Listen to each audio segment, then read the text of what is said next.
Hello दोस्तों, कैसे हो आप। मेरा नाम है अंकित सिंह पवार और आज हम आ चुके हैं क्विक रिवीजन सीरीज़ के चैप्टर नंबर 3 पी ब्लॉक पे।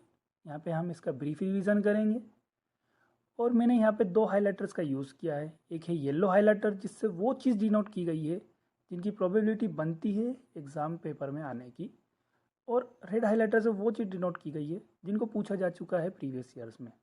सो बिना वक्त गंवाए स्टार्ट करते हैं the P block elements. P block elements कौन से होते हैं? ग्रुप 13 टू 80 एलिमेंट्स जो होते हैं उनको हम पी ब्लॉक एलिमेंट कहा जाता है। ग्रुप 13 टू ग्रुप 18 वाले एलिमेंट्स जिनमें boron, carbon, nitrogen, oxygen, fluorine और हीलियम के ग्रुप्स होते हैं, ये हेड ऑफ द ग्रुप होते हैं। वहीं इलेक्ट्रॉनिक कन्फिग्रेशन इनका होता है NH2 NP126, NH2 NP126 except helium. Helium एक एस ब्लॉक एलिमेंट होता है। दो इसकी प्रॉपर्टीज़ नोबल गैस से होती है, नोबल गैस से मिलती जुलती है, इसलिए इसे नोबल गैस के साथ रखा गया। आगे बढ़ते हैं। The maximum oxidation state shown by p block element is equals to total number of valence electron, यानी जितने वैलेंस इलेक्ट्रॉन होते हैं उतनी ही उसकी मैक्सिमम ऑक्सीडेशन स्टेट हो जाएगी। जैसे मान लीजिए the sum of s and p electron, जितने उस मेटल में या उस एलिमेंट में एस और पी इलेक्ट्रॉन होते हैं उनके सम के बराबर मैक्सिमम ऑक्सीडेशन स्टेट हो जाती है। आगे बढ़ते हैं। Group oxidation state is most stable for lighter element. जो लाइटर एलिमेंट होते हैं उनके लिए ग्रुप ऑक्सीडेशन स्टेट ज़्यादा स्टेबल होती है। ग्रुप ऑक्सीडेशन स्टेट क्या होती है? जो एक ग्रुप की कॉमन ऑक्सीडेशन स्टेट होती है। जैसे बेरिलियम वाले ग्रुप की है +3, वैसे ही अब आते हैं the oxidation state 2 unit less than group oxidation state, यानी ऑक्सीडेशन स्टेट से 2 यूनिट लेस वाली ऑक्सीडेशन स्टेट ज़्यादा स्टेबल होती है हेवियर एलिमेंट्स में इन ए पर्टिकुलर को। सो इस वाले जो ये इफेक्ट होता है, किस इस इफेक्ट के कारण जो जो ये इफेक्ट होता है इसे इनर्ट पेयर इफेक्ट कहा जाता है। आगे बढ़ते हैं। Non metals and metalloids are exist only in p block. एक पी ब्लॉक ही अकेला ब्लॉक है जहाँ पे नॉन मेटल और मेटलॉइड्स दोनों ही प्रेजेंट होते हैं। Non metallic character of element decrease down the group जाने पे नॉन मेटेलिक कैरेक्टर डिक्रीज करेगा। आगे बढ़ते हैं। Non metal oxides are acidic. Non metallic oxides acidic होती है, क्यों? बिकॉज वाटर से रिएक्ट करने के बाद वो ऑक्सी एसिड बनाते हैं जिनका नेचर एसिडिक होता है। वहीं metal oxide are basic in nature, because उनको जब वाटर से ट्रीट किया जाता है तो हाइड्रोक्साइड बनाते हैं जिनका नेचर बेसिक होता है। आगे बढ़ते हैं कि first member of P block differ from remaining members of corresponding group. यहाँ पे क्या होता है कि जो first member of P block है वो डिफर करता है बाकी मेंबर्स ऑफ द ग्रुप। क्यों? दो रीजन के कारण। पहला है फर्स्ट द साइज। पहला है साइज। साइज छोटी होती है and all other properties which depend on size. और साइज पे जितने भी साइज के साथ डिपेंड करती है प्रॉपर्टी, जैसे आयनिक रेडियस, माफ कीजिएगा एटॉमिक रेडियस, और आयनाइजेशन एंथैल्पी वगैरह वगैरह। आगे बढ़ते हैं। Boron forms only BF4 negative. यहाँ पे BF4 क्यों बना था? क्योंकि ये यहाँ पे डी इलेक्ट्रॉन की कमी होती है। एल्यूमिनियम LF6 बना लेता है because of presence of 3D electron. So combined effect of size and availability of d orbitals considerably influence the ability of these elements to form pi bond। यानी D block की जो D orbitals की कमी और size के कारण pi bond in इन जो elements होते हैं उनकी पाई बॉन्ड की फॉर्मिंग टेंडेंसी को इन्फ्लुएंस करता है। So first member of group differs from heavier members in the ability to form p pi multiple bond. P pi जो लाइटर एलिमेंट्स होते हैं पी पाई मल्टीपल बॉन्ड बनाते हैं, वहीं जो हेवियर एलिमेंट्स होते हैं वो डी पाई यहाँ डी पाई बॉन्डिंग करते हैं पाई बॉन्ड की। अब बात आ जाती है ग्रुप 13। यहाँ से मेन चैप्टर हमारा स्टार्ट होता है, the boron family. So boron is typical non metal. ये नॉन मेटल है। Aluminium is metal. मेटल होता है बट इसकी कुछ प्रॉपर्टीज, केमिकल प्रॉपर्टीज बोरोन और गैलियम से मिलती है। अब आके आ जाते हैं, आगे बढ़ते हैं। इंडियम, थेलियम और nihonium are almost exclusively metallic character. इनका मेटेलिक कैरेक्टर होता है एक्सक्लूसिवली। बोरोन एक रेयर एलिमेंट है, मेनली ओकर करता है ऑर्थोबोरिक एसिड में H3BO3, बोरेक्स में Na2B4O7 डॉट 10H2O में, एंड कार्नाइट Na2B4O7 डॉट 4H2O में। ये याद रखिएगा कार्नाइट का फॉर्मूला। माफ़ कीजिएगा, थोड़ा सा डिस्टर्बेंस हो गया था। आगे बढ़ते हैं। There are 2 isotope of boron, B10 19% होता है और B11 81% होता है।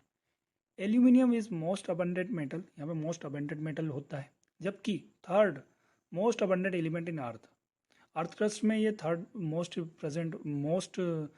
अबंडेंट एलिमेंट होता है, थर्ड मोस्ट अबंडेंट, जैसे 8.3% बाई मास आफ्टर ऑक्सीजन जिसका 45.5% होता है, और सिलिकॉन 27.7%। यहाँ से क्वेश्चन आ चुका है, इनडायरेक्टली आया है पर आया है। Bauxite Al2O3.2H2 and cryolite Na3Al6 are important minerals of aluminium. आगे बढ़ते हैं, यहाँ पे आ जाते हैं। निहोनियम एक रेडियो एक्टिव एलिमेंट होता है। इलेक्ट्रॉनिक कन्फिग्रेशन NH2 Np1 होता है। आगे बढ़ते हैं, atomic radius. On moving down the group for each successive metal one member one extra shell include होती है, तो हम एक्सपेक्ट करते हैं कि एटॉमिक रेडियस बढ़ेगा, but atomic radius of gallium is less than aluminium because of transition contraction, जिसमें क्या होता है, डी इलेक्ट्रॉन की पुअर शिल्डिंग होती है, जिससे इफेक्टिव न्यूक्लियर चार्ज बढ़ जाता है, और इसके कारण एटॉमिक रेडियस गैलियम का ज़्यादा कम हो जाता है एल्यूमिनियम से। आगे बढ़ते हैं, ionisation enthalpy. Ionisation enthalpy decrease करती है beryllium to aluminium because of increase in size. Indium और थेलियम में डी इलेक्ट्रॉन जो होते हैं, यहाँ पे क्या होता है, लेंथ नोट, सीधी बात है, लेंथ नोट कॉन्ट्रैक्शन होता है, जिसके कारण क्या होता है, लो स्क्रीन इफेक्ट होता है डी और एफ का, और इंक्रीज इन न्यूक्लियर चार्ज हो जाता है, इसलिए यहाँ पे भी साइज का डिफरेंस ज़्यादा नहीं आ पाता है। आगे बढ़ते हैं, इलेक्ट्रोनेगेटिविटी। इलेक्ट्रोनेगेटिविटी डिक्रीज करती है बेरिलियम टू एल्यूमिनियम, और दो फिर मार्जिनली इंक्रीज करती है। अब फिजिकल प्रॉपर्टीज, जैसे density of element increases down the group from boron to thallium boron down the group जाने पे डेंसिटी इंक्रीज करेगी।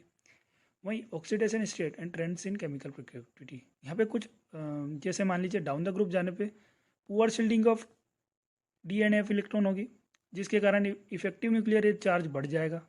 जो इफेक्टिव न्यूक्लियर चार्ज बढ़ा वो NS इलेक्ट्रॉन कौन से होते हैं, वैलेंस शेल के S इलेक्ट्रॉन ऐसे, तो उनको ये प्रिवेंट करता है बॉन्डिंग के लिए, और देयर बाय यहाँ से सिर्फ ये जो इफेक्ट होता है इसको इनर्ट पेयर इफेक्ट बोला जाता है।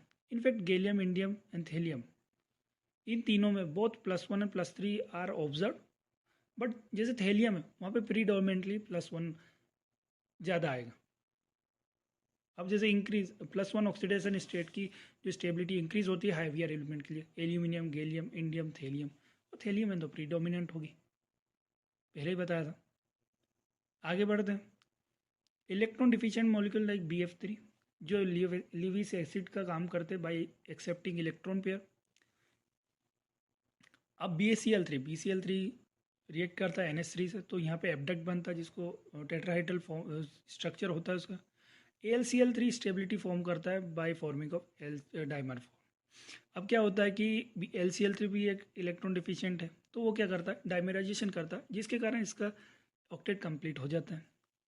अब ये टेट्राहेड्रल स्ट्रक्चर देख लीजिए, और यहाँ से ये जो लेंथ होती है, बॉन्ड लेंथ, वो देख लीजिए कि बॉन्ड लेंथ किसकी ज़्यादा किसकी कम, यहाँ से पूछा जा सकता है। बॉन्ड एंगल भी पूछा सकता है, कहाँ का 101 है, कहाँ का 79 डिग्री होता है। अब जो ट्राइक्लोराइड्स है, ट्राइक्लोराइड्स जो होती है उनका नेचर होता है कोवेलेंट, और वो हाइड्रोलाइज होते हैं वाटर में। So trichlorides on hydrolysis in water form tetrahedral species as like MOH4, जिनका हाइब्रिडाइजेशन स्टेट sp3 होता है। अब यहाँ पे एल्यूमिनियम ये पूछा जा सकता है, aluminium chloride is in acidic aqueous solution form octahedral ion बनाता है AlH2O6, जिसकी हाइब्रिडाइजेशन होती है sp3d2। अब यहाँ से एक क्वेश्चन आता है कि SRP दिया रखा है एल्यूमिनियम का और टेल्यूरियम का, तो यहाँ से प्रिडिक्ट करता है कि किसका इलेक्ट्रोपॉजिटिव नेचर ज़्यादा होगा। देखिए SRP जितना नेगेटिव होगा उसका ज़्यादा उतना ज़्यादा इलेक्ट्रोपॉजिटिव, जितना ज़्यादा SRP नेगेटिव उतना ज़्यादा इलेक्ट्रोपॉजिटिव नेचर होता है एल्यूमिनियम का, माफ़ कीजिएगा मेटल का। सो यहाँ पे से पता चल जाए कि एल्यूमिनियम ज़्यादा इलेक्ट्रोपॉजिटिव होता है। वहीं रिएक्टिविटी टुवर्ड्स एयर, सो बोरोन अनरिएक्टिव होता है क्रिस्टलाइन फॉर्म में। वहीं एल्यूमिनियम में क्या होता है, ऑक्साइड लेयर फॉर्मेशन होती है। अब यहाँ से amorphous amorphous boron and aluminum metal on heating in air forms B2O3. Dinitrogen high temperature पे नाइट्रेट बनाएगा.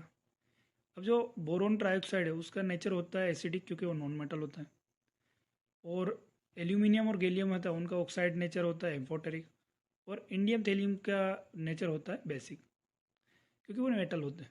रिएक्टिविटी टुवर्ड्स एसिड, अब जैसे एल्यूमिनियम होता है वो डिजोल्व कर लेता है डाइल्यूट एसिड्स में, वो डाइल्यूट एल्केलाइन जो होते हैं एल्केलाइज उनमें भी. सो इनका इसका एम्फोटेरिक नेचर प्रूव हो जाता है. जैसे aluminium dissolve in dilute HCl, ये मिनरल एसिड ही होता है, एंड लिबरेट डाइहाइड्रोजन.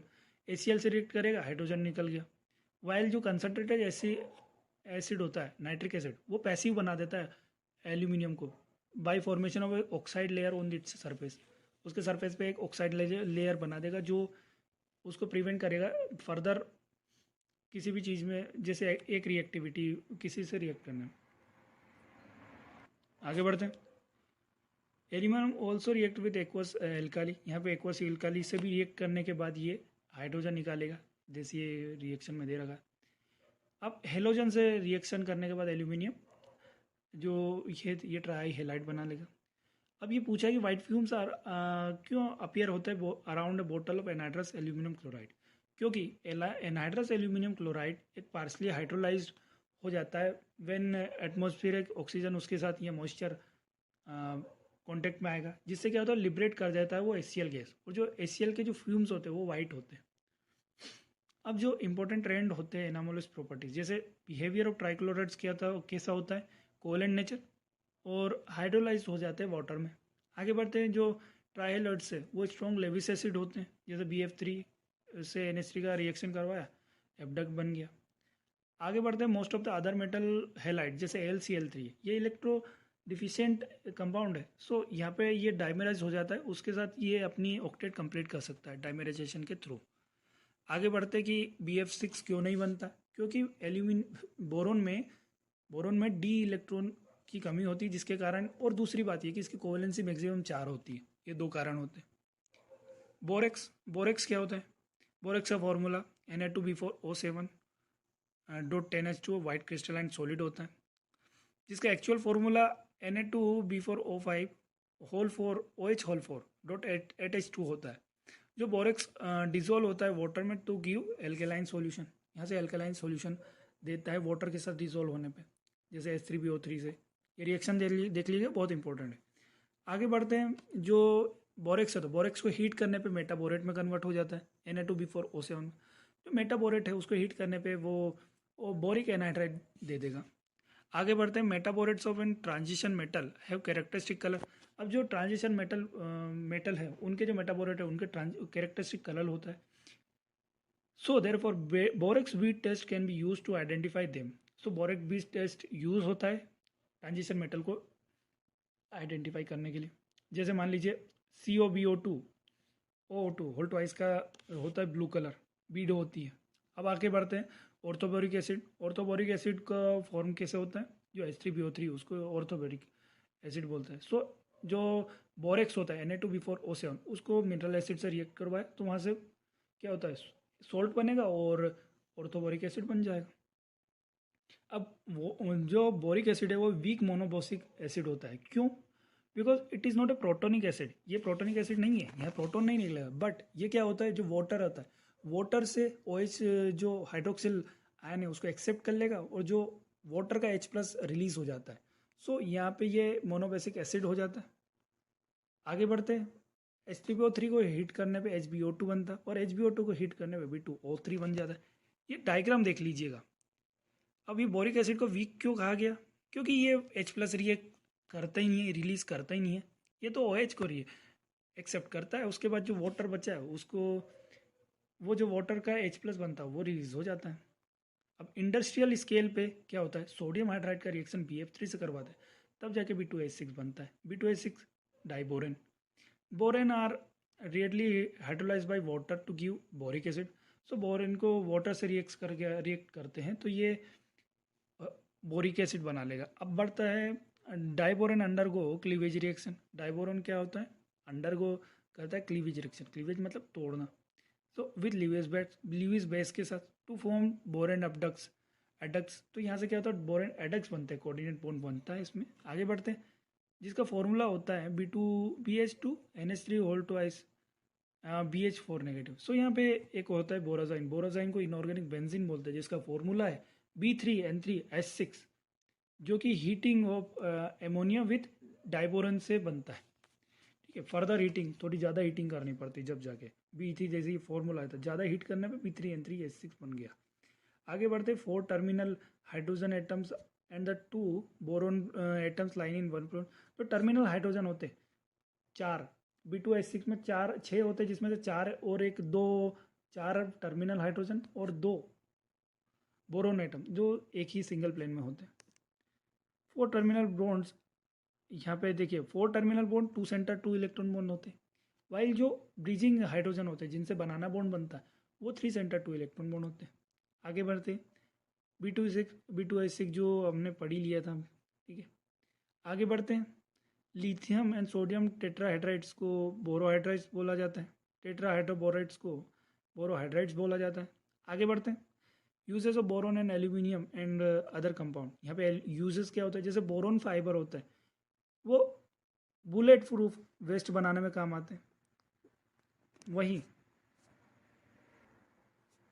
वही बोरोन होता है, बोरोन 10 जो आइसोटॉप ऑफ हाई एबिलिटी होती है इसकी, ये आइसोटॉप बोरोन होता है जो न्यूट्रॉन को एब्जॉर्ब करने की हाई एबिलिटी होता है। तो यहाँ पे न्यूक्लियर रिएक्टर्स में काम करता है, ये यूज़ होता है। और बोरेक्स और बोरिक एसिड यूज़ होते हैं heat manufacture of heat resistant glass. Heat resistant glass के लिए बोरेक्स और बोरिक एसिड यूज़ होता है। वहीं an aqueous solution of orthoboric acid is generally used as mild antiseptic. अब जो ऑर्थोबोरिक एसिड होता है वो माइल्ड एंटीसेप्टिक का काम करता है जनरली, थोड़ा कम जो एक्वस सॉल्यूशन होता है। सो इसी के साथ ये वीडियो समाप्त होता है। और वीडियो पसंद आया हो तो लाइक कीजिए, कमेंट कीजिए, और अभी तक सब्सक्राइब नहीं किया है तो सब्सक्राइब अब तो कर लो यार। सो इसी के साथ विदा लेता हूँ। धन्यवाद। अगले चैप्टर के लिए कल मिलेंगे।